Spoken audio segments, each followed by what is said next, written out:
What do you see as the biggest challenge facing the United States economy relative to other countries, and what are the implications of that with regard to investing globally over the next decade? Charlie? Well, thank you for stirring that easy problem to me. I think the answer to that is that by and large we haven't made our way in life by having great global allocations systems. Berkshire's attitude generally is to find things that seem sensible to us and to concentrate to some extent in those matters, and then let the world economy and the world's currency fluctuations fluctuate as they will. I do think we'd prefer some countries to others, and the more responsible the countries seem, the more comfortable we are. Wouldn't you agree with that? Yeah, yeah. But beyond that, we can't help you very much because we really we don't have a global allocation system of Berkshire, and as Warren is keeping it secret from me. Not that one. We did not buy Burlington Northern with the idea of moving it to China or India or Brazil, and we love that. We love the fact that Burlington Northern is in the United States. I mean, the biggest threat we have is some kind of a massive nuclear, chemical, or biological attack of one sort or another. And if you say what are the probabilities of that over a 50-year period, it's pretty high. If over a one-year period, it's very low. But if you talk about whether the qualities that have led to the last 220 years of incredible progress, with a lot of hiccups, but incredible progress, in the status of mankind that we've experienced in these 2 centuries compared to any 2 centuries you want to pick out in history, this country is remarkable, and its system is remarkable, and it does unleash human potential like has never been seen before. This crowd here is not smarter than a similar crowd 200 years ago, and they don't work harder. But boy, do they live differently. And they live differently because this system has enabled fairly ordinary people over a period of time to do extraordinary things. And that game isn't over. I mean, there is nothing that says we have come close, in my view, to the limits of what humans can achieve. We really probably don't even know our own potential any more than the people in 1790 knew their own potential. I mean, they thought it would be great if somebody finally came along with some farm tool that let them work 10 hours a day instead of 12 hours a day. There's no reason. I hope the rest of the world does well, and I think they will do well. And it is not a zero-sum game. If China and India do well, that does not mean we do worse. It may mean we do better. So we are not what they get is taking it away from us. But I would be perfectly content if Berkshire Hathaway were forced in some way to limit its investment to the opportunities available in the United States. We would have plenty of opportunities. I'd rather have the whole world, obviously, in terms of opportunities, but there will be ample in this country. I would not run from the United States. How did the 4 potential candidates for Berkshire's CIO position perform over the course of 2008 and 2009? Did any of the 4 employ leverage, and have any of the 4 now been excluded from consideration? Yes, the answer to that is that in 2008, I reported to you last year that they didn't. I think we got a question like that last year. They did not distinguish themselves. 2009, they did pretty darn well. It's not, I would say that the 4, that it's not the same 4. I would say that none of them, Charlie, I believe, may use leverage at all. Do you think so? Well, the one with which I'm most familiar made a little over 200% using leverage of 0. Well, that narrows it down.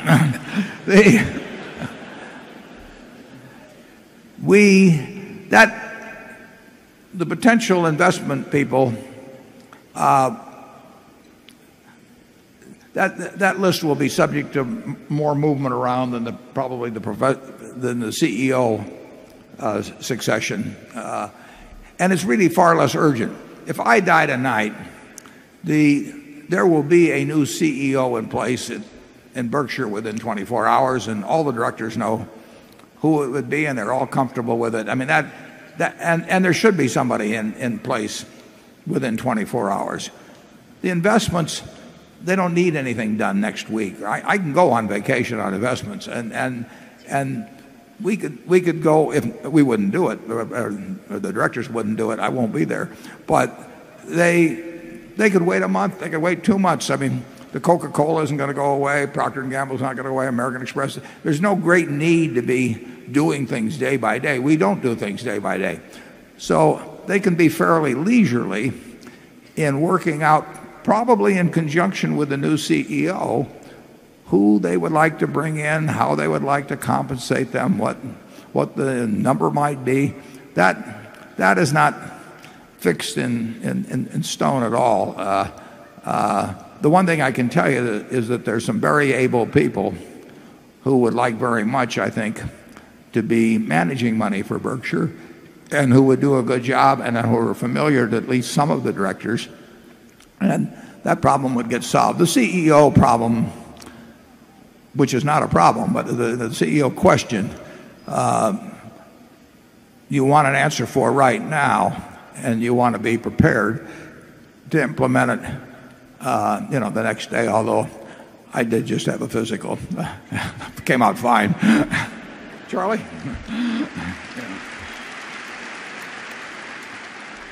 My doctor isn't here today, so I would tell you, it drives him nuts because I eat like I do, and he can't find anything wrong. He wants to, believe me. And with that...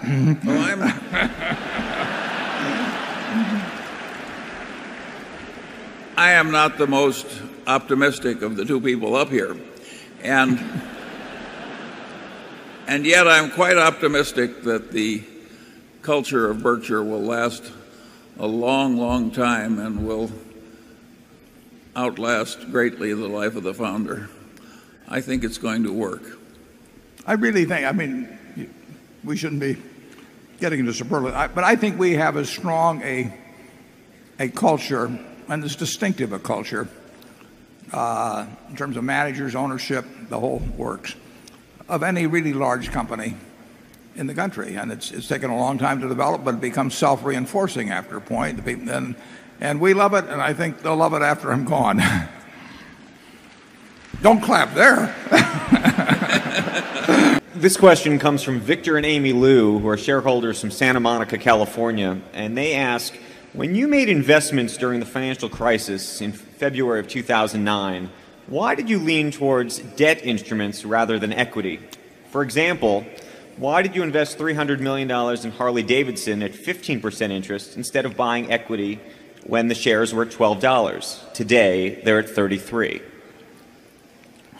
Well, I would say that if I were writing that question now, I might write the same question, but I'm not so sure he would have written the same question in February. Now, there were different risk profiles, obviously, in investing. And the truth is, I don't know whether Harley-Davidson equity is worth 33 or 20 or 45. I just have no view on that. I don't, I kind of like a business where your customers tattoo your name on their chest or something, but figuring out the economic value of that, I'm not sure even going on questioning those guys I'd learn much from them. But I do know, or I thought I knew, and I think I was right, that A, Harley-Davidson was not going out of business, and that B, 15% was going to look pretty damned attractive. And the truth is, we could probably sell those bonds, I don't know, I'd have to, probably at 135 or something like that. So we could have a very substantial capital gain, a lot of income. I knew enough to lend them money. I didn't know enough to buy the equity. And that's frequently the case.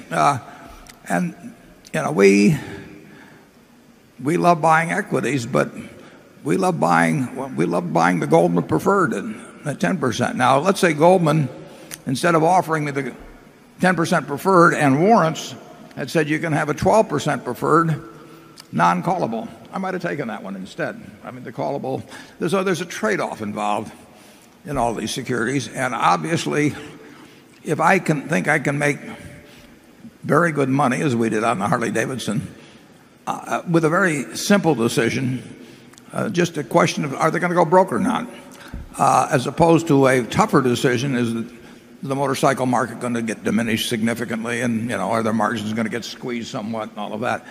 I'll go with the simple decision. Charlie? Well, of course, your one good answer that you simply didn't know enough to buy the stock, but you did know enough to buy the bonds, is a very good response. The other side of that is after all, we are a fiduciary for a lot of people, including people with permanent injuries and et cetera, and to some extent we are constrained by how aggressively we buy stocks versus something else. And when you mix those together, why, you get our investment policy. I think generally speaking, you raise a very good question. I think very often when you're looking at a distressed situation and buy the bonds, you should have bought the stock. So I think you're looking in a promising area. Yeah, Ben Graham wrote about that in 1934, actually, in Security Analysis, that in the analysis of senior securities, the junior securities usually do better, but you may sleep better with the senior securities. And we, as Charlie points out, we have $60 billion of liabilities to people in our insurance operation that in some cases extend out for 50 years or more. And we would never have all of our money in stocks. I mean, we might have very significant amounts, but we are running this place so that it can stand anything. And a couple of years ago, we felt very good about where that philosophy left us. I mean, we actually could do things at a time when most people were paralyzed, and we'll keep running it that way. How do you change culture of an organization? And if you're building a new organization, then how do you make sure you have a strong and unique culture? Well, I think it's a lot easier to build a new organization around a culture than it is to change the culture of an existing organization. It is really tough. And I like that fact in the sense of Berkshire. I mean, it would be very tough to change the culture of Berkshire. It's so ingrained in all our managers, our owners, everything about the place is designed, in effect, to reinforce a culture. And for anybody to come in and try and change it very much, I think the culture would basically reject it. And the problem you describe, if you want to walk into, whatever kind of organization you want to name, I got to be a little careful here. It is tough to change cultures. Charlie and I have bucked up against that a few times, and I would say if you have any choice in the matter, I would much rather start from scratch and build it around it. But that was I've had the luxury of time with Berkshire. I mean, it goes back to 1965, and there really wasn't much of anything there, except some textile mills. So I didn't have to fight anything. And as we added companies, they became complementary, and they bought into something that they felt good about. But it took decades. And at Solomon, I attempted to change a culture in terms of some respects, and I would not grade myself A+ in terms of the result. Charlie? Well, I'm quite flattered that a man would say that he's in a new place where he can't succeed unless he changes the culture, and he wants us to tell him how to change the culture. In your position, my failure rate has been 100%. And yeah, Charlie started a law firm. Go back to what, 1962, Charlie, or what was it? Yeah, I could move out, but I couldn't change the culture. India's economy has been growing at 7-8% per year. At this rate, it will surpass total U.S. GDP in 2043. Can you please tell me why aren't you investing in India? Well, it's a good question. And we have connections there, obviously. But it hasn't, in the insurance field, there have been very distinct limitations on what a non-Indian company, a non-Indian owned company can do. We've looked a lot, and mostly through Ajit. We've looked a lot at the possibility of being in the insurance business there. And actually, as of yesterday, I agreed next March to go to India because our ISCAR business is doing very well there, but I don't know what they think I can do additionally. But in any event, they said, come on to India in March and see if we can't expand it substantially. India is going to grow dramatically, and ISCAR belongs in every industrial country in the world. I mean, we are very basic to industry, and we've done wonders for our customers all over the world, and we have a good-sized operation in India, but ISCAR management hopes that if we take a trip over there in March, we might land a few more accounts. We do not rule out India, believe me, in looking at either direct investments or marketable securities. In fact, POSCO, Charlie can describe the POSCO situation better than I am, but they have big plans for India. Charlie? Yeah, the one trouble that India presents is that its governments tend to have a fair amount of paralysis, endless due process, endless objection. Zoning is hard, planning permissions are hard, etc. And that has caused the very wise founder of modern Singapore to say that China is going to grow much faster than India because their government causes less paralysis. So these countries are different in the opportunities they present. Of course, we like India, and we kind of admire the democracy that causes the paralysis, but we still don't like the paralysis. It's not ordained, however. If you'd looked at China 40 years ago, you would have not, you wouldn't have dreamt of what would happen. So, countries do learn from each other. I mean, and they should. I mean, and I think they've learned many things from the U.S. that they adapt. I'm not talking about India specifically. I'm talking about other countries generally. They don't take on everything we have. But if you looked at a country that was as successful as this country's been over a couple hundred years, you might figure there could be a few good ideas you could steal. And I think that you're seeing that around the world, and maybe they can improve on us. So I don't think I would feel that any impediments to growth that existed now are necessarily ones that have to be permanent. We ought to figure out a lot of ways to do business in those countries. My preference is obviously in something like insurance, which I understand, and where we've got terrific people. Both China and India do limit us right now quite significantly in what we can own of a company. And I really hate to take some of our managerial talent and put them to work for something we only own 25% of. I'd rather have them working on something we own 100% of. And so it will depend on the laws, but people in India are going to be living a lot better 20 years from now than they are now, as they are in China and as they are in the United States. What can be done to educate the children about the sage of Omaha's philosophy of successful money management, and to prevent another reoccurrence of the financial mayhem that we've all seen and experienced in the 2007 and 2008 years?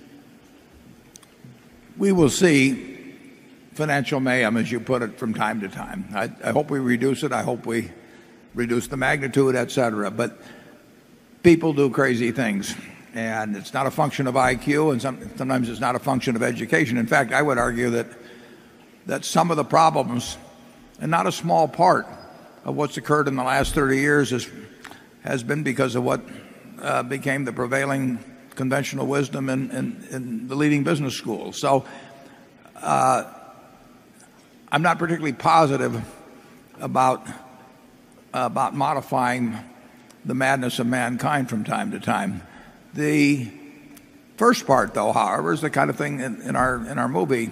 I really do believe that getting good financial habits, other kinds of habits too, but what I'm thinking about here is primarily financial habits. Getting those early in life is enormously important. I mean, Charlie and I were probably lucky that we grew up in households where we were getting all kinds of unspoken lessons, even in terms of how to handle our life, but in particular how to handle finances. And not everybody gets that. And Andy Hayward, who did a terrific job with Liberty's Kids in teaching about the history of America 3 or 4 years ago, has come up with this idea of the Secret Millionaires Club. And if we get through to 2 or 3% or 5% or whatever it may be of the kids in terms of giving them some ideas they might not otherwise have, and they build some habits around it, it isn't going to change the world, but it could be a plus in their lives. It is very important to get the financial habits. And really, Charlie's a big fan, and so am I, of Ben Franklin's, and he was teaching those habits a couple of hundred years ago. So we're just going to try and take Ben Franklin's ideas and make them entertaining on for children's stories, in effect. And I think that's about what you should be doing. I think it's much more important to have good learning at the elementary level than, frankly, the habit at the in terms of advanced degrees and graduate schools. Charlie? Yeah, there are other great educational institutions in America that help handle this problem. One of the ones I admire most is McDonald's. I had fun once at a major university when I said I thought McDonald's succeeded better as an educator than the people in the university did. And what I meant was McDonald's hires a lot of people who are quite marginal at the very start of their working career, and they learn to show up on time for work and observe the discipline. A lot of them go on in employment to much higher jobs, and they've had an enormous constructive effect about educating into responsibility a lot of people who were threatened with not making it. So I think we all owe a lot to the employment culture of McDonald's, and it's not enough appreciated. What are the key metrics you look at when you evaluate future inflation and your evaluation methodology? And what are some of the catalysts that's going to cause the inflation to rise in the future? You give me credit for more brain power than I actually bring to the question. I don't think you can look at any given metric in any given month and figure out exactly what that's going to do to inflation rates, because so much, if it gets going, it creates its own dynamic.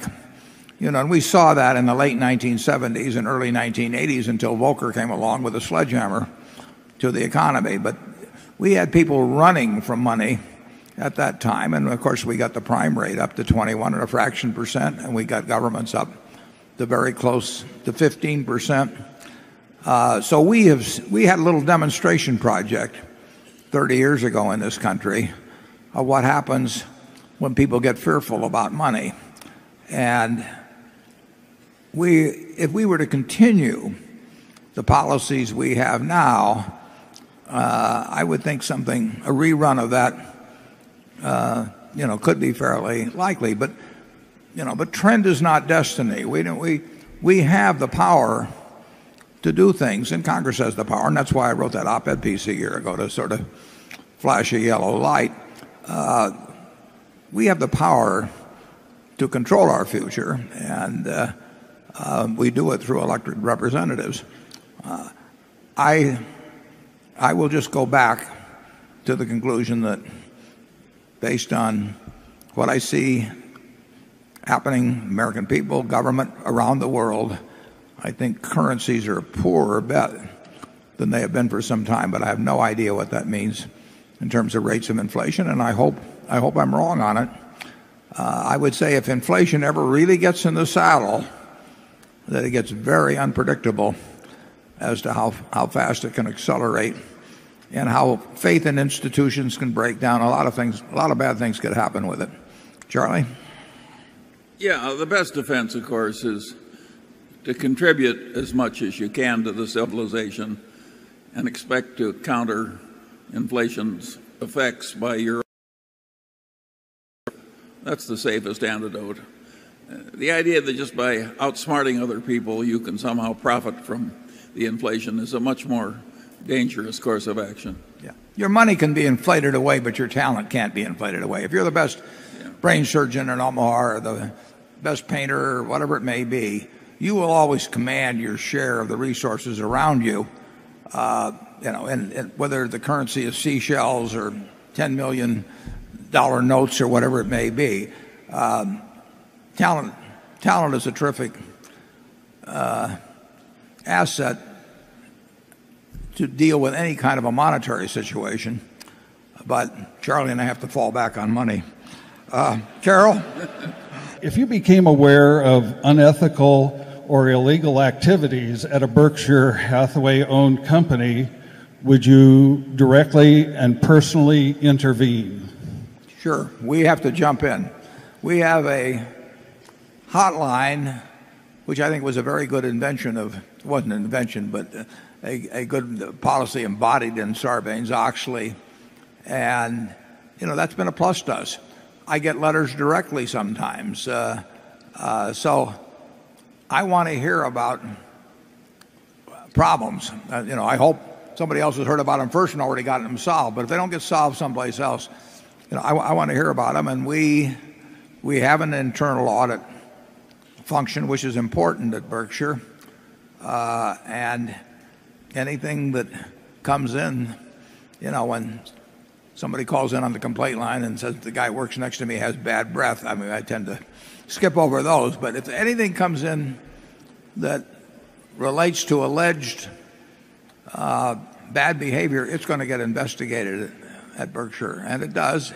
And every now and then there have been some important transgressions that have come to us via either letters to me or calls on the hotline or maybe letters to the audit committee, whatever. We encourage that. Charlie? Yeah, we care more about that than business more. We have a letter that goes out every roughly 2 years. It's the only communication. I probably ought to put a copy of it in the annual report sometime so that the shareholders see it. But it's a page and a half long. It asks the manager to tell me who, if something happened to them that night, who I should consider putting in charge of the place the next day. Doesn't mean I'll follow their advice, but I want to know their reasons and the pluses and minuses. But it starts off basically, and it says, look, we've got all the money we need. We'd like to make more money. We love making money, but we don't have a shred more reputation than we need. And we won't trade reputation for money, and we want that message to get out. It's the reason we stick that Solomon thing in the movie every year. I mean, you can probably some of you can recite it by now, but I don't think it can hurt to keep repeating that story. And the one thing we tell them that message, and then I've added a new line in this, and I say if the reason you're doing something, the best reason you can come up with is that the other guy is doing it, it's not good enough. There's got to be some other reason besides the other fellow's doing it, or you're in trouble. And I tell them, call me if anything's questionable. If you think it's close to the line, give me a call.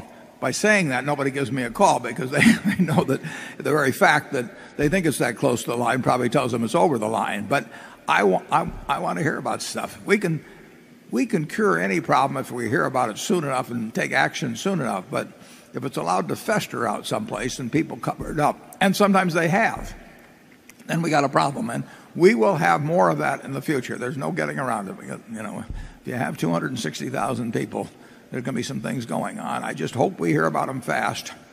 And I hope their managers hear about them even faster and do something before it even gets to us. But we want very much to protect the reputation of Berkshire. It's the right thing to do. Charlie? Well, it is absolutely essential. And Berkshire averaged out has a very good reputation, as you can tell by the ratings from major media and surveys. And that is absolutely precious to us. In a sense, you people are part of the culture too. The ideal is not to just make all the money that can legally be made without causing too much legal trouble. The idea is bigger than that. It's that we celebrate wealth only when it's been fairly won and wisely used. And if that idea pervades the culture of the place, including the shareholders, we think that's very helpful to us. As the insurance business uses complex models, how is Berkshire board comfortable that insurance business models are not exposing it to significant risks like the models did for Wall Street? Also, if it is not confidential, is there concentration of risk? That is, what are those few events which can cause significant loss for insurance businesses? I'm not sure I got all of that, but we run significant risks from earthquakes. We had in the Chilean quake, I don't know how much would have been in the first quarter. When you read our 10Q, there'll be a number in there. But we insure 20% of Swiss Re. We will take 20% of their loss from that. We have various other exposures and something like that. We included our best estimate in those figures I put up earlier. Our peak risks now in terms of earthquakes or hurricanes, which are the two biggest natural catastrophes in terms of frequency and severity, are probably down quite considerably from a few years ago, not because of any diminished appetite for risk, but we just haven't felt that the rates were that attractive in those areas. But if we thought the rates were attractive, we're perfectly willing to take on a group of risks where if something very close to worst case happened, we would lose $5 billion or something like that. We lost $3 billion plus in Katrina. We lost well over $2 billion, I think quite a bit more than that actually, on 9/11. There will be things come along like that. Nothing that ever remotely comes close to making us uncomfortable, though, in terms of the level. I don't know whether I got his full question there or not, Charlie, but you. Well, pretty close. I would say that the main difference between our practice and that of most other people is that we are deliberately seeking a method of operation which will give us occasional big losses in a single year, big overall losses. And everybody else is trying to avoid that. And we just want to be rich enough so a big loss in a single year is a blip. And that's a competitive advantage, that willingness to endure fluctuating annual results. Big advantage, wouldn't you say? It's a huge advantage. It's a huge advantage, and it's one that no one else is going to pick up on. I mean, they know what we do, they just don't want to do it, or they're unable to do it in terms of financial resources. So I would say that comes very close to a permanent and substantial advantage at Berkshire. I don't forget about, and you shouldn't forget about it, but forget about the human suffering and all that, just the financial consequences of a Katrina. When we lose $3 billion in that, I don't feel any different the next day than I felt the day before, and financially. I mean, it just doesn't make any difference because we are in that particular game, and as long as we make the right decisions over time in terms of the premiums we get, and as long as we never expose ourselves to a loss that would really shake up our capital structure or anything, that is a game in which we have a huge competitive edge. and it gets wider every year. So, risk. We are in the business, in insurance, we are in the business of taking the other guy's desire to smooth their earnings and in exchange get what we think are larger, lumpy earnings over time. We like the business. Carol? Oh, go ahead, Charlie. Well, I say Warren has a different position than a lot of other people in the insurance business. After a year in which Berkshire has a big loss, he can look into his shaving mirror and say, your shareholder still loves you. Other people are not in that position. Charlie and I knew a guy from Omaha who 40 or 50 years ago was one of the richest guys in the United States named Howard Amundsen. And Howard had a fetish about owning 100% of everything that he came in contact with. And so he said, when asked why, he said, I like to look in the mirror and say, all my shareholders love me. And I'm not quite that extreme, but I like to look in the mirror and say, enough of my shareholders love me. Does it make sense that the Dairy Queen stores here sell PepsiCo products and would not accept American Express, only MasterCard or Visa? There are, around the world, there are pretty close to 6,000 Dairy Queen outlets of one sort or another. And some are called Grill and Chill now, different things, but roughly 6,000. And company operated are 70 of those. So the almost 99% are franchised. And at Dairy Queen, we do not control what the franchisees do. Most of the franchisees, last time I checked, some time back, but most of the franchisees, enlightened ones, but it is entirely their business. I mean, they can serve Coca-Cola products or Pepsi. It seems some of the other franchise operations seem to have more control over that than Dairy Queen. But if you think about it, Dairy Queen goes back before McDonald's, before Wendy's, before Burger King, before Kentucky Fried, all of those. It goes way back into the 30s. And a lot of the agreements with franchisees or territorial operators were done on the back of a napkin or something of the sort. So to some extent we have less control over what franchisees do, particularly in a few parts of the country than other people. But we'll keep asking for Coke, and maybe you can cause them to see the light. The synergies, any synergies at Berkshire come about at the operational level pretty much. We do not tell our companies to do business with each other. We hope they do business with each other, and we hope that each side of a subsidiary A offers good reasons for subsidiary B to do business with them. But the whole idea at Berkshire is that our managers are responsible for their businesses, and if they're going to be responsible for their businesses, it means we shouldn't tell them what to do, except in very limited ways. Charlie? Well, you've accurately described the way it is. What's interesting about it is we really like it that way.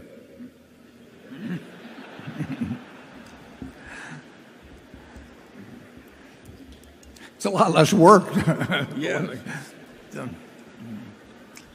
And I think actually that there's some merit.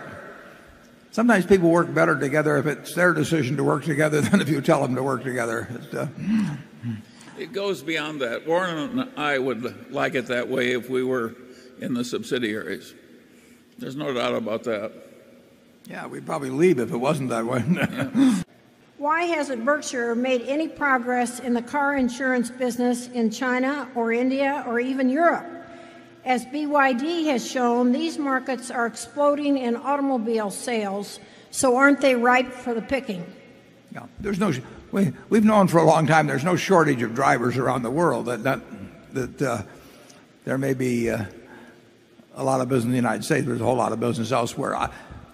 In terms of India and China specifically, we can only own a limited amount, I believe 24.9% of a company in either of those countries. And we're not eager to work hard on something where we own 24.9 when we can work hard on something where we can own 100%. Obviously, we talk all the time. We've thought for decades about ways we can possibly expand GEICO because it's a wonderful, wonderful company. And we have gone from a market share of 2.5% when we bought control to 8.5 or so now. But there's plenty to do here. And we do not have the same kind of advantages, or we don't think we could build those in any reasonable period of time as we look at other markets. I mean, obviously, we look at Canada. Tony and I talk about this kind of thing frequently. I agree with his decision that now and probably for a long time to come, there is so much opportunity in the United States, and the other areas, for one reason or another, as we look at them, do not give us the same kind of competitive advantage we have here, that we pass on them. But we love the idea of taking a business that's working in one area and figuring out a way to have it work in other areas, whether it's geographical adjacencies or product extensions or all kinds of things. We're well aware of possibilities out there. In the case of GEICO, we have not decided to go to other countries, but it isn't because we didn't know there were cars there. What is the most important thing that you have learned from Charlie? Thank you. Most important thing I've learned from China? China, yeah. Yeah. Well, what's the most important thing you've learned from China, Charlie? It has some very unusual people in BYD.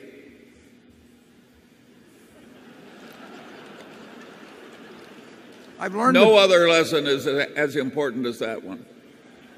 I've learned they like Sprite better than Coke. Sprite outsells Coke in China by 2 to 1, but they're both growing dramatically. I think China is an amazing economy. I mean, there's no question in my mind that the growth on a per capita basis is going to be dramatic going forward. I mean, they're just starting to exercise their potential. When you think about it, in 1790, there were 4 million people in the United States, just under 4 million. There were 290 million in China in 1790. Just as smart, just as hardworking, resources of the land, the minerals, everything, climate, very, very similar. And for 170 years or so, relatively little progress was made in the standard of living for those people, like you say, who had all the native abilities that America had. But, in the recent decades, the potential of the Chinese is being unleashed, and it's huge. And, I think it's very, very interesting to watch. Charlie and I and a group of some of the directors are going over there at the end of September. And I was over there a couple of years ago. It's a sight to behold. But in terms of specific lessons, they haven't taught me how to eat Chinese food, I will say that. I think I always knew that the Chinese people had an enormous potential for huge and rapid progress, because I could see that in all the Chinese Americans that I dealt with. And indeed, people came in here as Chinese coolies, in effect slaves, and they rose so rapidly that it was a marvel. So I always knew that China had a potential to be a huge credit to human civilization. But I think I underrated how fast it could happen. China is setting a new record for advancement of civilization at a very rapid rate. It's fun to watch. Changes that have been made in the Berkshire Annual Report in the last several years, and the reasons for making some of these changes. Two of the changes that he's noticed are, number one, look-through earnings no longer seem to be discussed, and number two, the unaudited combined financial statements of the business groups no longer seem to be included, although at least some of the business groups' materials seem to be covered in other places in the report. Yeah, the second point I'm confused about, because we have broken them down into 4 groups and tried to give the relevant financial information for what we thought was a logical grouping, and we'll continue to do that. So I'm not sure I totally get that. We really do have 4 fairly logical breakdowns. Now you can break it down 70 ways and all that, but there's a point at which adding 100 pages to an annual report obfuscates information rather than illuminates. And that's what we're trying to. We're trying to, in a reasonable number of words, Carol might say too many, but in a reasonable number of words, convey as much as we can about the information we want to have if we were in your place and you were writing to us. And we think these four classifications: regulated industries, terribly capital intensive, insurance, capital really not a factor, but the amount of capital it gives us being a factor, and so on. So I don't think we really changed on that. Now, when you get into look-through earnings, or sometimes when we talk about the earnings per share and the investments per share, some of that I don't repeat every year because we try to run it maybe 12,000 words or something like that in the annual report. And I really think if you extend it too much, I'll say this: nobody's told me it was too short yet, including my editor who was here today. And every other year I may do that breakdown between operating earnings but that takes 1,000 words or so to explain it to people. The whole report is guided, as it has been ever since I really started taking it seriously in the mid-70s, is guided by the idea that I'm writing it to my 2 sisters who are here, and I have my audience in my mind is 2 very intelligent, interested people, but who are not around the place, been gone for a year, and they're very capable of understanding anything, but they're not necessarily familiar with all the lingo. If I get too esoteric on it, so I should explain that. And I really want them to understand how I'm thinking about the business, and by implication how I think they should think about it, and to answer the questions that I think would be in their mind and they've got most of their net worth in it, so they're going to read to the end. And I really haven't changed that framework in my mind for how I've written it. I start mentally off writing Dear Doris and Bertie, and then I just cross them off and put to the shareholders of Berkshire Hathaway. But that's the way it's done. Charlie? Yeah, but the details can change as the facts change. The undistributed earnings of corporations in which we hold shares but do not control used to be way more important than they are now. Yeah. It's perfectly natural that the emphasis would shift. Yeah, the undistributed earnings now, without me looking at it very carefully, are probably, they're not more than probably 15% of our reported earnings or something like that. They used to be a much higher percentage, and they're still important, but I don't think I think the people that understand that Coca-Cola and American Express aren't paying out all their earnings, and it's not a big enough number that I would want to spend a lot of the report explaining it. Will there be fewer metaphorical $100 bills left on the street going forward? And if so, should I look for a career in managing a business instead of managing money? There will probably be fewer, but I would say there will always be, except in the most bubbly of markets perhaps, but there will always be opportunities if you're not working with large amounts of money. The money manager, there's a basic conflict. There's conflicts in most businesses. Everybody's pointing out the conflicts now in the investment banking business, but the investment management business has a conflict that's equally as significant in the fact that asset gathering can become a way more important part of your income than asset managing. But if you manage moderate sums of money, I think there will always be opportunities to overperform. That doesn't mean lots of people are going to do it, but they will be out there.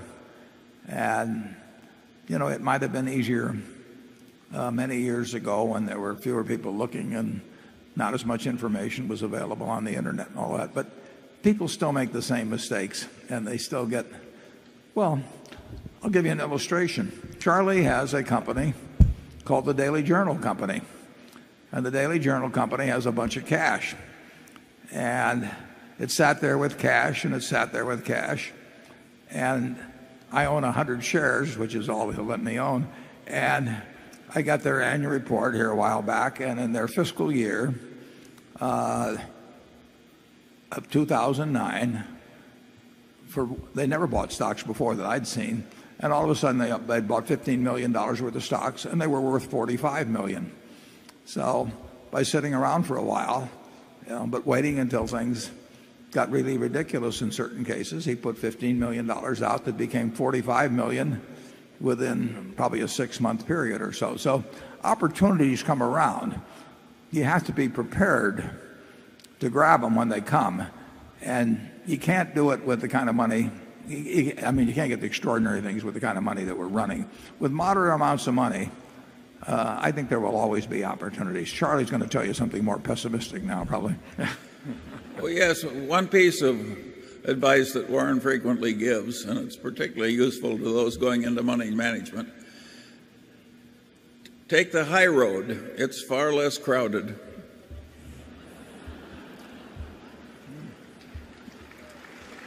Yeah, Alan Simpson used to say, he said, those who take the high road in Washington are seldom bothered by heavy traffic. But getting to the last part of your question, there's going to be opportunities for talent, whether it's in money management, operating management, whatever. I mean, it's going to work. Money management, it's easier to scale up and easier to get into and all of that. So it was sort of my natural inclination in any event. I would not have wanted to work my way up to a plant superintendent and all that until I got a job at the top, about the time they were going to give me a gold watch. But there's opportunities in both places. Back in October of 2008, you highly recommended buying U.S. stocks, and that was a brilliant idea. It worked very well. And I just want to get your opinion, how you think about the market going forward. Are you still that optimistic? And what's the reasonable rate of return to expect from the equities in the next decade or so? Well, I write articles very infrequently or get interviewed very infrequently on the subject of the general level of the market itself. Probably only 4 or 5 times in 40 years have I really declared myself about what I thought about the general level of the stock market. And it turned out I was pretty premature, actually, in October of 2008, as was pointed out to me by a number of people. But I felt, and what I said in that article really was that it would be way better to own stocks over the long term than to follow a policy of buying either long-term bonds or holding cash. And I knew I could make that statement, and I would be eventually, I thought odds were very high I'd be proven right on that. But I don't know what the stock market's going to do next week or next month or next year. I don't have any idea. People always think I do. I know I don't have any idea. I don't think about it. It doesn't make any difference. Charlie and I can't recall a discussion we've ever had on it, basically. But I do think over the next 10 years or 20 years, I'd much rather own equities, including U.S. equities. I'd much rather own them than cash, or I'd much rather own them than a 10 or 20-year bond. But that's partly because I'm very unenthusiastic about the alternatives. I think equities are likely to give you some positive, modest positive, real return over time. But beyond that, I really don't know anything. Charlie? Well, that's a cheerful thought, that equities are the best of a bad lot of available opportunities. Do you disagree with it? No, I think you're right. I think people should get accustomed, on average, to doing less well in their investment portfolios in real terms. Charlie and I think we're in for a long period of where the ordinary result is not going to be very exciting. But we like owning businesses, and we're in a position where we can own entire businesses. But we also like partial ownership of businesses, and we want to own businesses where we really think they have some competitive advantage over time, and where we feel good about the management, and where we think the price is reasonably attractive. I think you can find things like that now, but they aren't dramatically attractive at all. They do beat, in my view, they do beat holding cash or 5, 10, or 20-year bonds. How much of our current prosperity do you attribute to us being able to get oil out of the ground at a fraction of the cost of its value to us in the economy? And how will we be able to live better in the future when we can no longer get more and more of this free lunch and we become dependent on more dilute sources like solar and wind? Couldn't this turn out like trying to satisfy a drug addict with a Coca-Cola? Obviously, the discovery of oil, when was it, about 1850 something? Colonel Drake at Titusville, Pennsylvania, or something. That changed the world in a very major way, and it was only 150 years ago. And since then, we've been sticking straws into the earth at an incredible pace. There's over 500,000 producing wells in the United States. Would you believe that? I mean, 11 barrels or 10 barrels a day average or something of the sort. I mean, we have really exploited what may have taken, I don't know, what is hundreds of thousands of years or millions of years to create. It's contributed in a huge way to the prosperity of the world, but the world, in my view, will not be dependent upon that particular, call it windfall, for the next 100 years. And Charlie knows way more about this subject than I do, but there will be other free lunches available, whether it's solar or there's lots of possibilities. Don't ever give up on humans' ability to innovate in ways that create solutions to problems that seem insolvable. We've faced all kinds of predictions. All of the inventions having been invented. There's some famous statement I forget who made on that. We haven't really started. I mean, if you could pick a time in history when you would want to be born, leaving out the nuclear, chemical, and biological threat, which is something to leave out, but I would pick today. The world has a bright future. Now, Charlie will give you the other side of that. Well, no, I think you're failing to recognize something really important. In the technology of 150 years ago, they really needed the oil to get ahead. In our advanced civilization, which has benefited from this last 150 years of technological expertise, we can get ahead without the oil if we have to. Freeman Dyson is not a physicist who is not an economist but a genius, and he's been very good at pointing out that it isn't that horrible to contemplate a world which goes off oil, provided that world is as rich and knowledgeable as ours is now. So the fact that they couldn't have got to where we are now without the oil starting 150 years ago does not mean we can't do without the oil if we have to. We need the oil and the gas and the coal eventually for chemical feedstocks more than we need it for keeping warm and propelling our vehicles. And the adjustment, fortunately, will be fairly gradual. I mean, it is not like 85 million barrels a day goes to 50 million or something in 5 or 10 years. So it's a workable period of adjustment, in my view. If it doesn't bother Freeman Dyson, who knows more about it, I don't think it should bother you too much. One of your 3 key questions is, does management love what they do, or does management love the money? So, how do you see the crisis having changed integrity of management? Well, I think what led to the crisis involved, to some extent, a lack of integrity in many a management. Fortunately, some of them are now gone.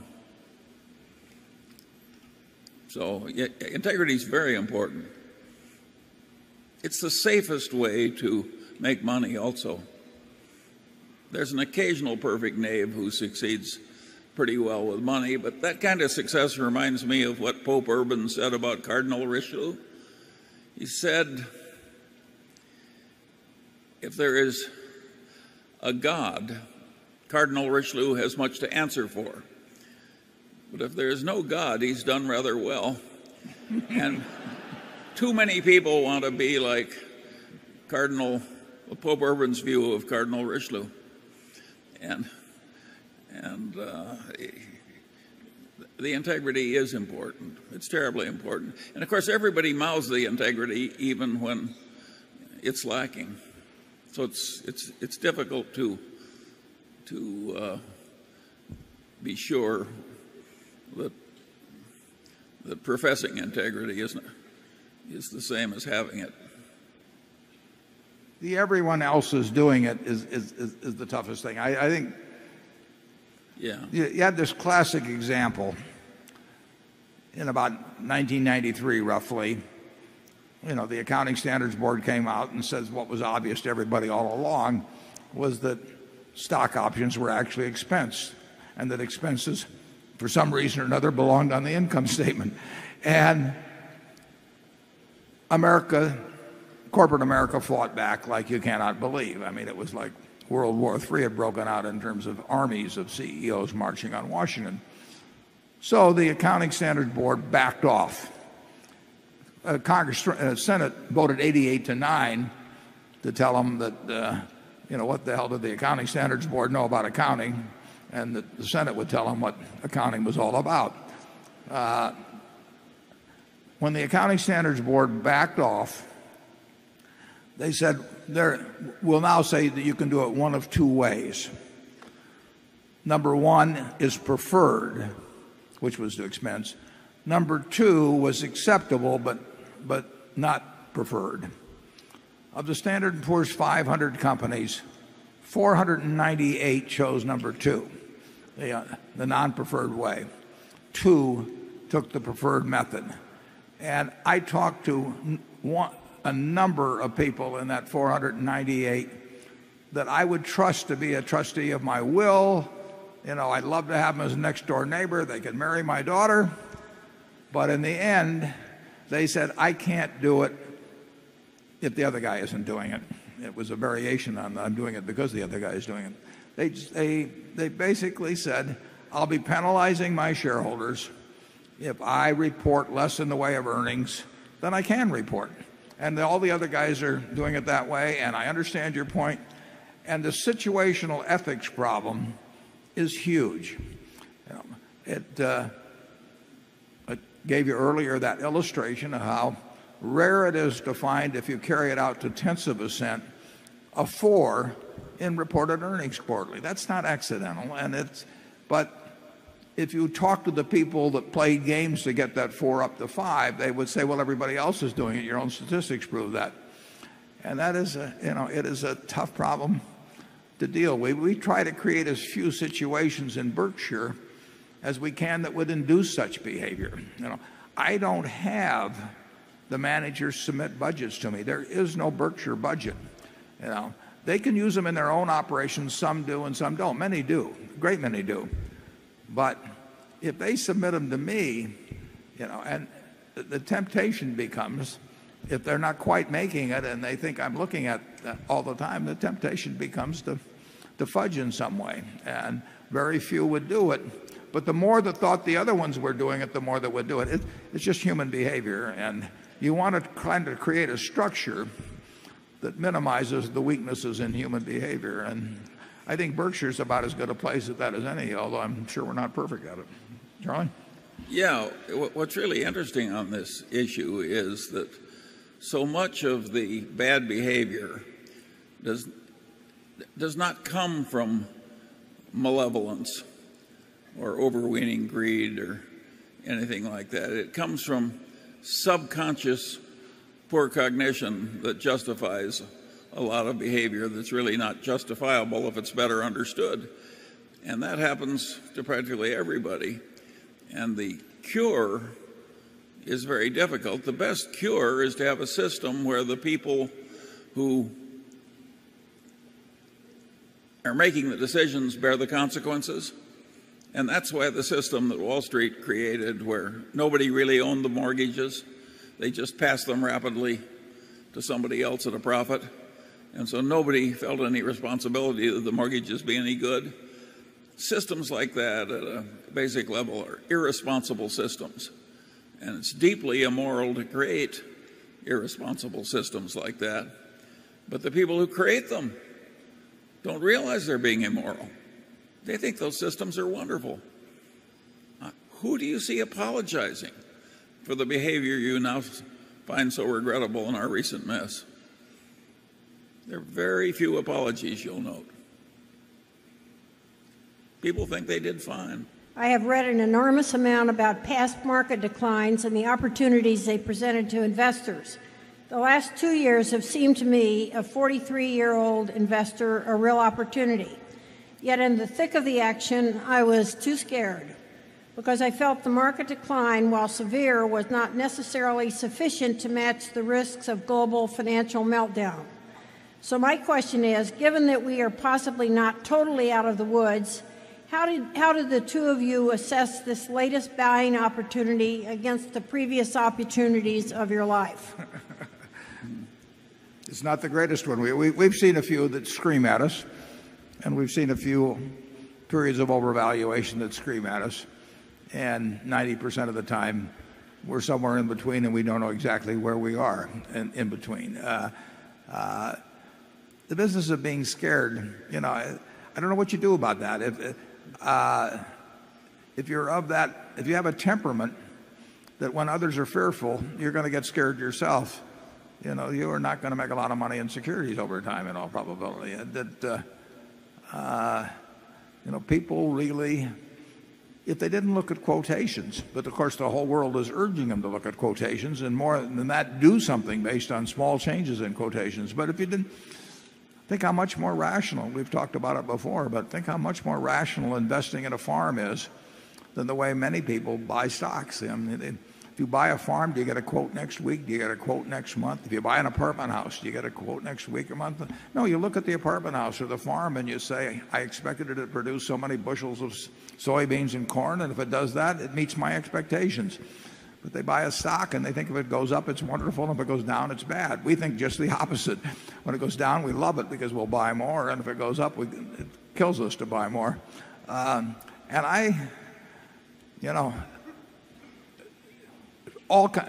Graham wrote about it. It's been explained. But if you can't get yourself in that mental attitude, you're going to be scared whenever everybody else is scared. And to expect somebody else to tell you when to buy and therefore get your courage back up or something. I could get this fellow's courage up substantially by saying it's a wonderful time to buy. And then a week from now, he'd run into somebody else that tells him the world is coming to an end. And he'd sell. I mean, he's a broker's friend, but he's not going to make a lot of money. Charlie? Yeah, I think I developed more courage after I learned I could handle hardship. So maybe you should get your feet wet with a little more failure. I've certainly followed that advice.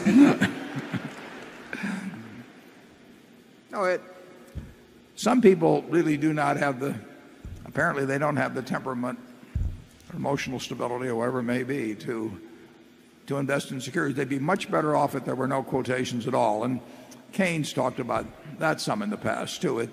To take something that should be an asset, a quotation every day, terrific liquidity. Nobody says how liquid is my farm or something of the sort. So they're not expecting that prices to tell them something about how they're doing. The market is saying this or that. Whenever anybody says the market is saying this or that, it's sort of unbelievable. But there's a lot of interest in investing, and people are going to yak about it all the time. And in the end, what counts as buying a good business at a decent price and then forgetting about it for a long, long, long time. And some people can do it and some people can't. Hello, gentlemen. My name is Randy Bellows, and I'm from Rock Hall, Maryland. I've been coming here for many, many years. Yet today, I sense from each of you a guarded sense, a sense of reserve. Not quite overt pessimism, but real reserve. You have spoken of impending inflation, government debt, both here and abroad, that's higher than we're accustomed to, increased regulation and red tape that may slow innovation and growth. And just a few minutes ago, Charlie, you spoke of that we have to reduce our expectation of investment returns. And yet in the same day, you'll say children in India will live better than we do, Chinese will live better than we do, and our own children here in this country will live better than we do today. Can you give me 4 or 5 facts that explain your optimism? And thank you. Well, having the main technical problems of civilization, which of course are all energy related, having a solution that's on the horizon and nearly here, that is not a small benefit to humanity. That is the biggest single problem we have. So of course I'm optimistic about that. And I'm optimistic about the culture that generally pervades in Berkshire, because I think it will continue to work. And of course it gives me some pleasure to see people that have had it tough for a long time through their own extreme efforts and talents rising rapidly, as in many parts of China and India. All of that gives me pleasure. And why shouldn't it? Of course there are terrible problems, and of course reduced expectations are the rational way. There's no better way to be happy than getting your expectations down. It's much easier than getting your results up. You know? It's just we never know anything here except the most elementary common sense. It's amazing that it's sufficed for us. So no, I'm optimistic about life. If I can be optimistic when I'm nearly dead, surely the rest of you can handle a little inflation.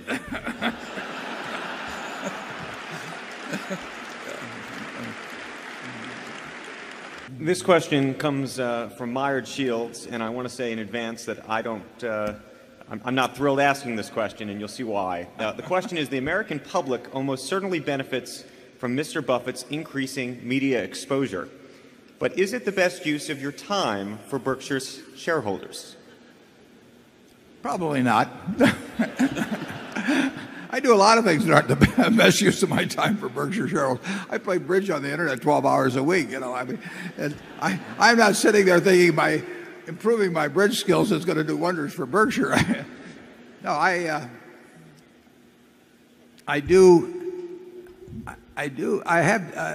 have seen over the years the development of broadcast television as opposed to print, and I would say that if you want to have a record of exactly what you said as opposed to interpreted through not only reporters but editors who bounce back things and say take 6 paragraphs down to 4 paragraphs and why don't you ask this question, I would much rather have a record on Charlie Rose which is permanent, where people can go back and look at exactly what I said and my body language and whether I was kidding. I'm sure Lloyd Blankfein would have preferred to have a television interview. He'd like to take back that remark about, you know, doing God's work under any circumstances. But I would bet that that was delivered as a throwaway line in terms of something that was said earlier.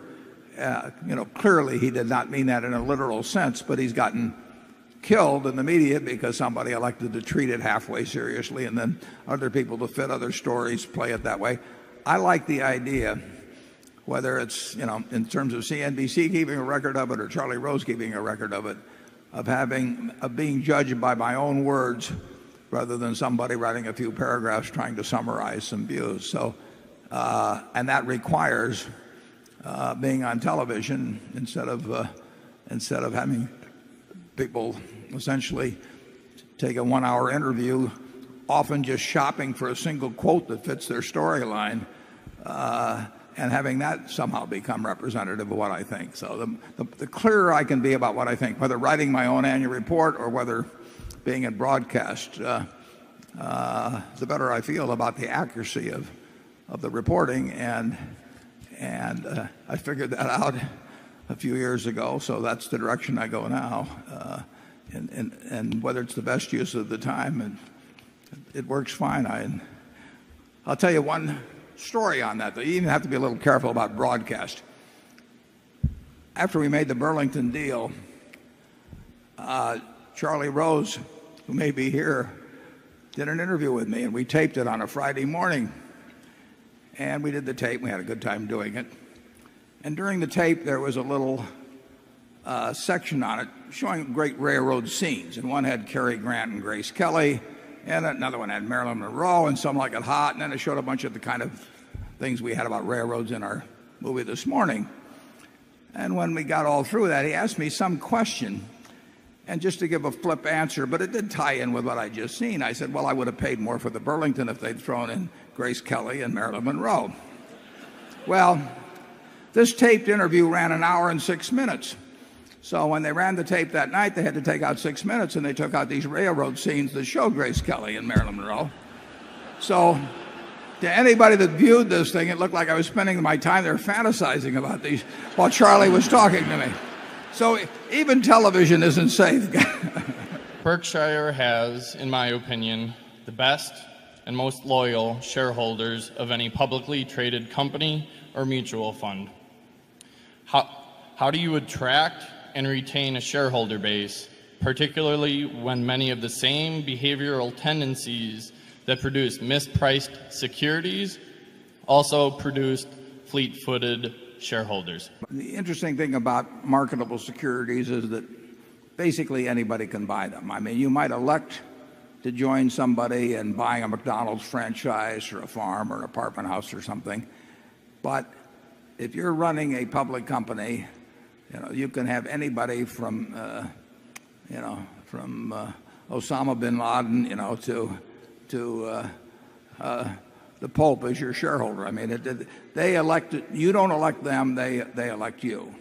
Now, if you want a shareholder body that is going to be in sync with you, it's important that, in my view, it's important that you let them know exactly what sort of institution you plan to run. And we've got the annual reports, we've got television interviews, we've got various ways of conveying to people what kind of a place Berkshire is. And to some that says come in, and to others it says stay out. Phil Fisher wrote a great book on investing back in the very early 1960s. And he described the situation this way. He said, look, you can have a restaurant and it can say French food. And if you have French food inside, people you're going to get a satisfied and returning clientele, and you can have another one that says hamburgers. But what you can't do is have hamburgers on the outside on the marquee and deliver French food inside. And so many companies sort of try and promise everything to everybody. Their investor relations department tells them that any shareholder they can get interested, they want. We want people who think the way we do. And we think on balance we won't disappoint them too much. But if we get a bunch of people that think that the earnings next quarter are going to be up 10% for some reason, and that's the reason they own the stock, we're going to have a lot of disappointed people. And our goal in life is not to spend our time associating with people that are going to be disappointed with us. And if it's our fault if we give out the wrong advertisement. So we try to advertise what we are, and then we try to deliver on that. And I do think we have the best group of shareholders in the world, among large publicly traded companies. And I think it's because we've got people that basically look into buying a business, becoming our partners over the years, and they know we'll treat them like partners, and they in turn give us a lot of comfort in having a stable shareholder base and a good feeling about just running the whole place. Charlie? Well, what happened here is to some extent an accident. Warren and I started out investing money for our families and friends, and the people who trusted us when we were young and unknown, of course, we developed a strong affection for. And we morphed into controlling public companies from that base. And so we tend to regard our shareholders, including the new ones, as family. And that's not put on. That's the way we regard you. Other people can't do that because they morphed into their situation in a different way. And if you were a CEO and dealt with the average institutional investor who was interested in having his portfolio management look good the next 6 months, you'd find it hard to love your shareholders. They're sort of a hostile force that are putting unreasonable expectations on you. And so I don't think Warren and I deserve such wonderful credit for the fact that we have better relations with our shareholders. We came up in a totally different way. Now, we did have enough sense when we saw that it was such a good thing and so satisfying that we stayed with it. But Warren, we got into this by accident, didn't we? Yeah, we got in by accident, and we also were blessed with the fact that we did not have an investor relations department that wanted us to go out and pump up. But that was on purpose. Yeah, yeah. I mean, it is. I've seen them in operation at dozens of companies I've been involved in one way or another. I mean, it is really ridiculous. The idea that you go out and try and cater to the expectations of people that are expecting you to do things you can't do by operations, but maybe you can do by accounting for a short period of time. It leads to worse behavior, and in the end, somebody's going to own all your shares. You know, there's no way that shares remain empty, you know, in the shareholder list. So why not get a bunch of people who are going to stick with you who are in sync? And the way they're going to be in sync is if you told them rather accurately what you expect, how you expect to do it, and tell them when you make mistakes, all of that. But we probably shouldn't be as critical of people who came up a different way dealing with a different shareholder face. It's not at all clear that we wouldn't have ended up somewhat the same way if we'd had the same manner of rising. Sure. What do you recommend for an approach to getting better and better at valuing companies? Well, it's a very, very good question. And in my own case, I started out without knowing anything about valuing companies. And Ben Graham taught me a way to value a certain type of company that would prove successful, except the universe of those companies dried up. But nevertheless, it was almost a guarantee against failure, but it was not a guarantee that these things would continue to be available. Charlie taught me a lot about the value of a durable competitive advantage and a really first-class business. But over time, I've learned more about various types of businesses. But you'd be amazed how many businesses I don't feel that I understand well. The biggest thing is not how big your circle of competence is, but knowing where the perimeter is. If you don't have to be an expert on 90% of the businesses or 80% or 70 or 50, but you do have to know something about the ones that you actually put your money into. And if that's a very small part of the universe, that still is not a killer.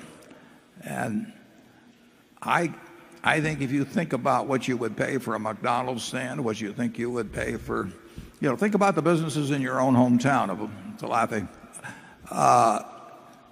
Which would you like to buy into? Which do you think you could understand their economics? Which do you think will be around 10 or 20 years from now? Which do you think it would be very tough to compete with?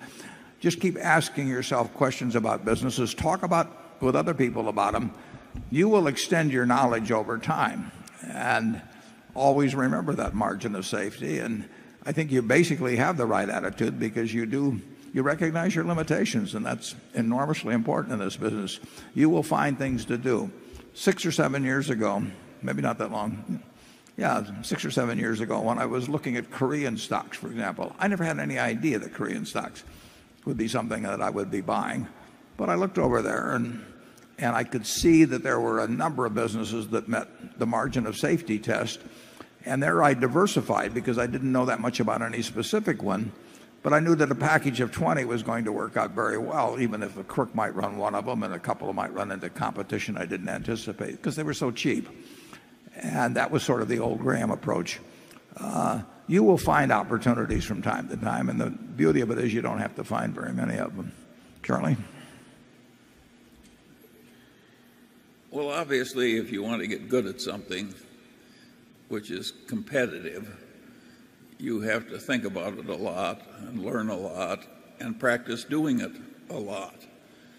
And the way the world is constructed in this field, you have to keep learning because the world keeps changing and your competitors keep learning. So you just have to get up each morning and try and go to bed that night a little wiser than you were when you got up. And if you keep doing that for a long time and accumulate some experience, good and bad, as you try and master what you're trying to do, people who do that almost never fail utterly. They may have a bad period when luck goes against them or something, but very few people have ever failed with that. If you have the right temperament, you may rise slowly, but you're sure to rise. Charlie, did you take any business courses in school? None. I took accounting. And when did you start valuing businesses, and how'd you go about it? When I was a little boy. I can remember I would come down to the Omaha Club, and there was an old gentleman who hit the Omaha Club about 10:30 every morning. He obviously did almost no work and yet was quite prosperous. He became your ideal, huh? Yeah, well, but he made me very curious as a little boy. I said to my father, how in the hell does he do that? And he said, Charlie, he's in a business where he enjoys practically no competition. He gathers up and renders dead horses. Well, that was an example of avoiding competition by one stratagem. And if you keep asking questions like that of reality, starting at a young age, you gradually learn.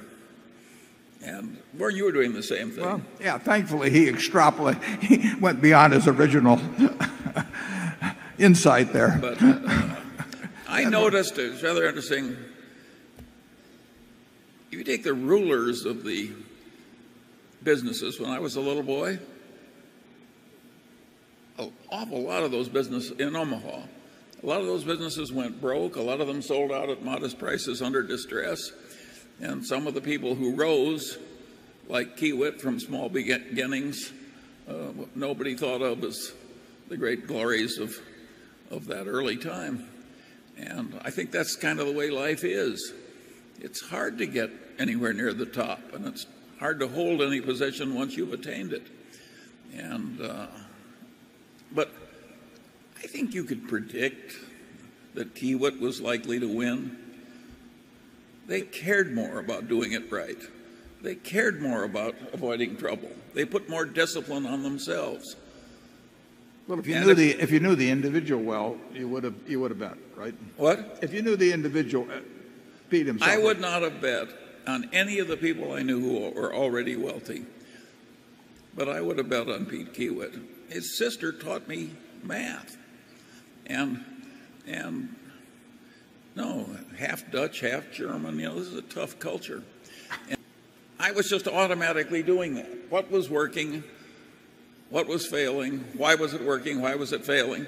If you have that temperament, you are gradually going to learn. And if you don't have that temperament, I can't help you. If you'd followed Pete Kiewit around for 10 years, you never would have seen him do anything dumb, right? Oh, yeah. And so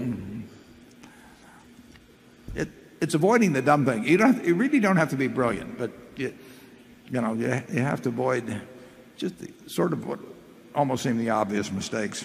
But I would say that you're on the right track back there in terms of having the basic fundamentals, knowing your limitations, but still seeking to learn more about various kinds of businesses. Charlie, I think when he practiced law, any client that came in, Charlie was thinking about that business as if he owned the place. And he probably generally felt he knew more about the place than the guy that actually owned it, who was his client, who was the client. But I remember talking to him, 50 years ago, and he would start talking about Caterpillar dealerships in Bakersfield or something of the sort. He was incapable of looking at a business without thinking about the fundamental economics of it. How'd that guy do with the Caterpillar? Well, he sold it for a perfectly ridiculous price to a dumb oil company. It wasn't worth half what he got for it. Yeah. But they had a concept and a strategy. They had a concept and a strategy, and no doubt they had consultants. What business has had the best return on capital for Berkshire, and what business of any on earth has had the best return on capital? And he adds, P.S. I would have come by rail, but there are no seats in the green rail cars.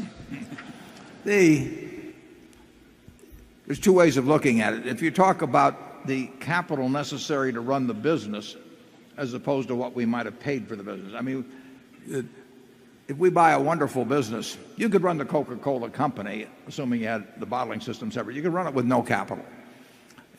Now, if you buy it for $100 billion, I mean, you can look at that as your capital, or you can look at the basic capital. When we look at what's a good business, we're defining it in terms of the capital actually needed in the business. Whether it's a good investment for us depends on how much we pay for that in the end. There are a number of businesses that operate on negative capital. Carol's with Fortune magazine.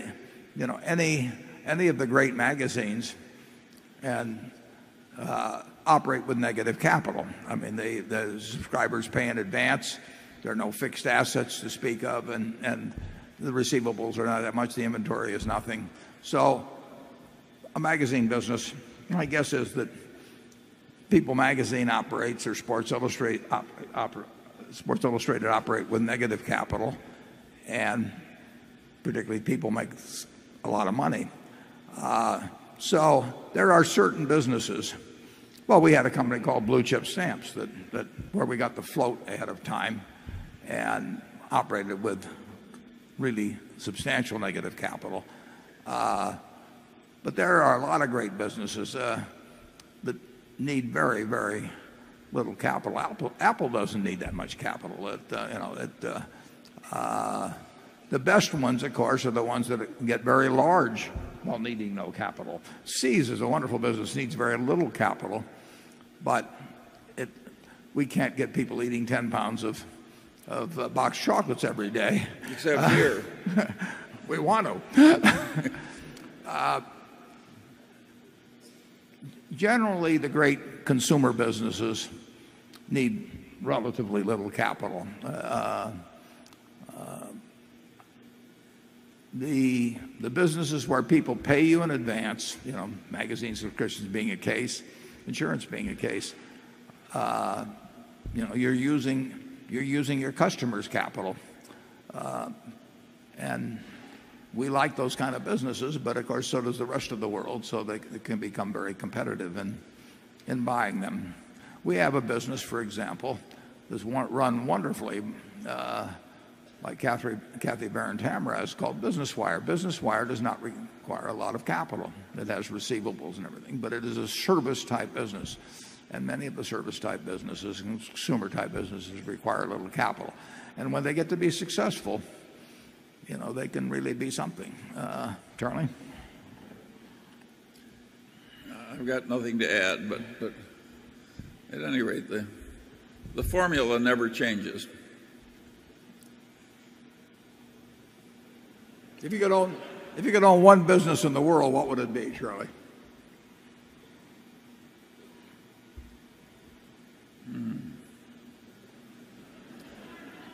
I hope I already own it myself.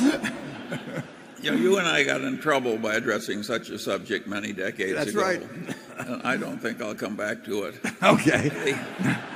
Number 13. If you name some business that has incredible pricing power, you're talking about a business that's a monopoly or a near monopoly. Sure. And I don't think it's very smart for us to sit up here naming as our most admired businesses something that other people regard as a monopoly. Okay.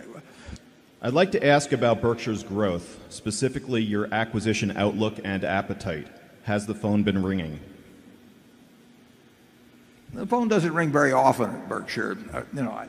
That's partly because, well, we set out our criteria in the annual report for what we're looking for, and we're now looking for larger and larger things. So when we start saying that we want to buy businesses that earn 75 or 100 million at a minimum before tax, that weeds out a lot of phone calls.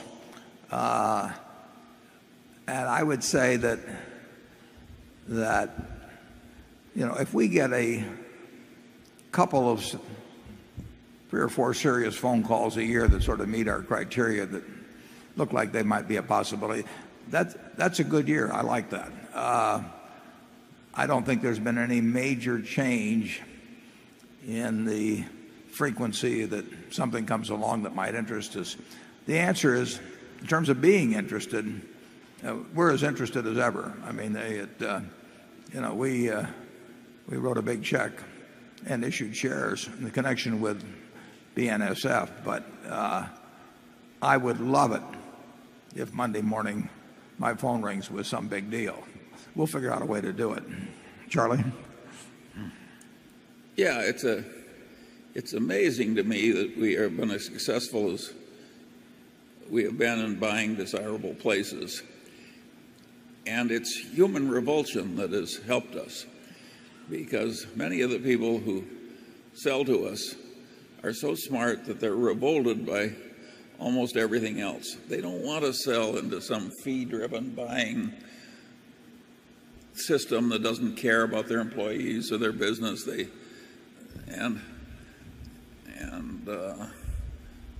finally decide they want to join this one. They don't want to join the alternatives. And of course, that's marvelous for us. We've got a screening device out there that is protecting us to some extent from the wrong sort of people. And very few people have this particular look. We get offered things by people who would not sell to anybody else. Well, that is really peculiar. And it's happened, how many times? Well, a lot. It's happened, yeah, and on an important ones. I mean, there's one I've mentioned before, so I can mention the name. I mean, when I heard from ISCAR, I never heard of ISCAR before. I never heard of Eitan Wertheimer, who wrote me. But he basically told me, may have been quite specific, they either wanted to sell to Berkshire Hathaway or they didn't want to sell to anybody. And we met and we made a deal. And there was another person, I won't even define exactly the time period, but he came in and he'd been thinking about it for about a year on his business, and he'd built it over many decades. And he said, there were 3 possibilities.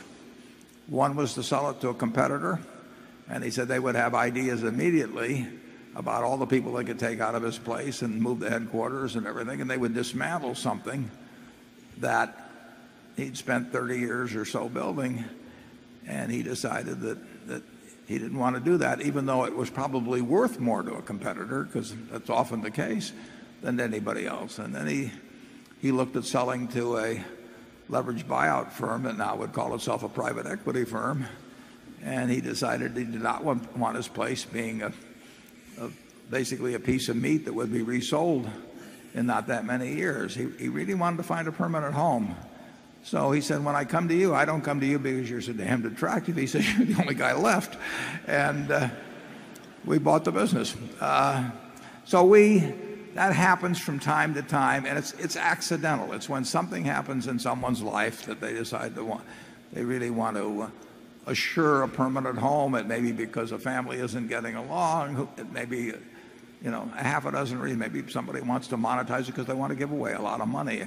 But periodically that will come up, and we are a logical place to get the call, and we will get the calls, but there's not much we can do to accelerate the process or do anything of the sort.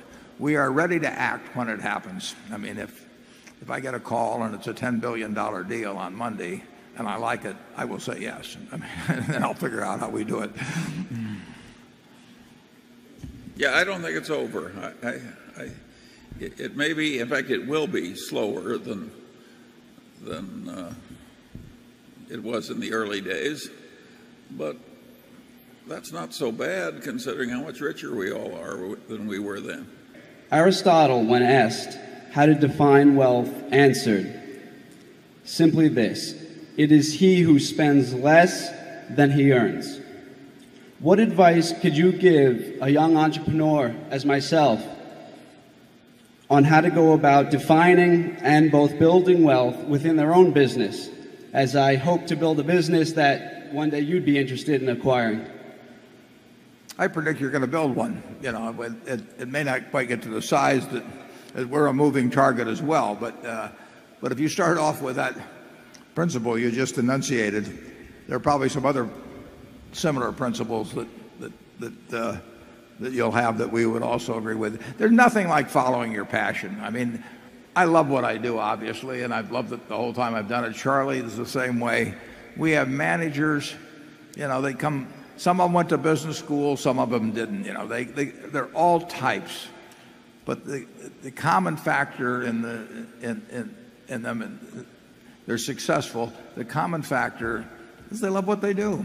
You know, and you've got to find that in life. And some people are very lucky in finding it very early. I was dumb luck that my father happened to be in the securities business. So when I would go to his office, there were a lot of books to read, and I got entranced with that. But you know, if he'd been in some other occupation, I think I would have read those books eventually, but it would have been a lot later. So if you find something that turns you on, my guess is you're going to do very well in it. And the beauty of it is, in a sense, there's not that much competition. I mean, there are not a lot of people out there that are going to be running faster than you in the race that you elect to get into. And if you haven't found it yet, you may well have found it, but if you haven't found it yet, you know, you've got to keep looking. And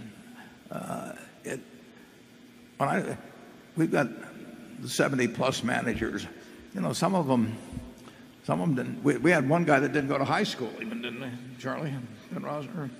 Oh, yeah. He quit in fourth grade, I think. Yeah. Well, Mrs. B never went to school a day in her life, you know, and when you go out to the Furniture Mart, I hope you go out this evening. We expect to set a record today in sales. What you are looking at on those 78 acres, you know, is the largest home furnishing store, about 400 million of sales, largest store in the United States, and it comes from $500 of capital paid in by a woman that never went to school a day in her life and couldn't read or write. You know, I mean, she loved what she was doing. And, you know, I tell the story. This is a true story.